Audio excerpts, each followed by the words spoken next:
Ayan. Hello po, Hearts Day ngayon. Kung makikita nyo yan sa Ate Esa nung kanyang kadalagahan, no? Maniwala kayong ganyan kabata at ganyan kagwapo ang kanyang mister. Ayan po ang mga family niya. At ito po ang kanyang, ito yung kanyang engineer. At di ba ano to, si Mantono, te? Yan. Tapos, ayan po yung mga iba niyang anak. At meron din siyang mga asan yung dalagang maganda. Ayan. May isang babae siyang anak. Ayan.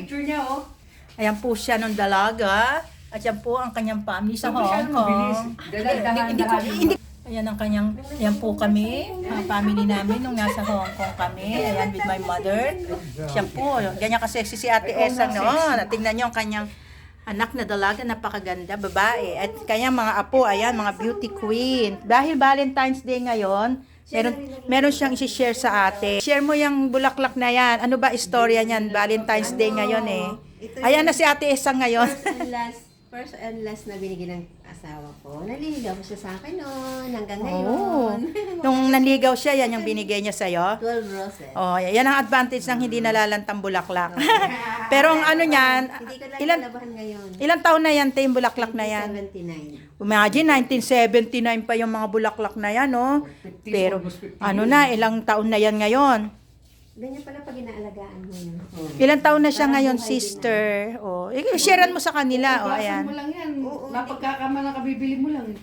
Ate, ilang taon na siya ngayon? Ano, 50 something? Oh, 50 Wow. 1979. Ang anak ko Oo is, nga. pinanganak ko na 2024 na, 1982. hindi 72. Yung panganay ko 82, 1982. 54. Sa, 53 years. So, ano, 53 years? kahit wala ng isang tao, andito pa rin ang Memory niya. Ano, Oo.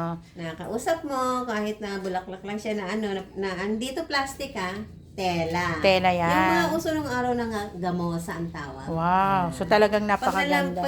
Pag nalaban niya, lalong lalabas yung pinaka talagang maroon na kulay. Di ba? No? Pero ang talagang nakakabilib, ilang taon na yan, ano? 52. Imagine, 52 years old na itong Oo, bulaklak yung na mga to. dahon, parang lanta. Kasi So, nahalata hindi yung edad ni ate, inaasikaso. pero hindi halata. Mukhang ano pa rin si Ate Esang, oh. Nang Hanapin dahil niyo po sa siya sa henna. vlog. Yan. Yan. Oh, nang dahil sa henna lang yan, ha? Ano bang pwede mong ikwento about your guwapong mister?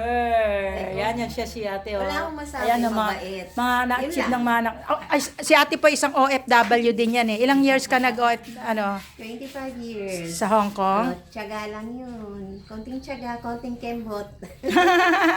Hindi naman nahintay ng asawa. So paano yun? Ano yung bilang OFW, ano yung pwede mong i-share sa mga OFW natin para maging matagal ang relasyon nila? Oo, kasi ang OFW, hindi mo maiwasan yung lungkot. Oo. Lalong-lalo na, hindi lang sa anak, especially sa asawa. Mm-mm. At saka, pareho kayong mag-share kung anong problema nyo. And then, maging matatag kayo. Yun lang number one, tsaka sa taas. Parati kang kapit sa taas. Dahil pag may naririnig ka, hindi mo maiwasan yun.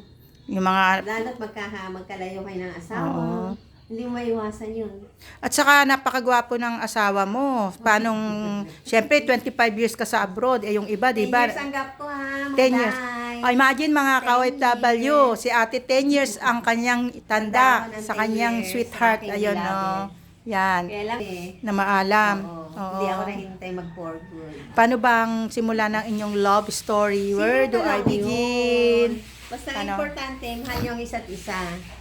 At saka, iwas-iwasan yung Pagnanag. siya, at Oo. saka yung may narinig ka lang, aano mo na siya, tatawagan mo na ganito-ganito. Wag mo Isermonan na. Medyo, pag may narinig ka, tawagan mo, lambingin mo muna. Tapos, konting paaring-aring. Wow. Ganon. So how about achievements? Paano mo na ano yung mga anak mo na nasa abroad ka pero ang mga anak mo ay successful, mga professional Ano lang yan? sila?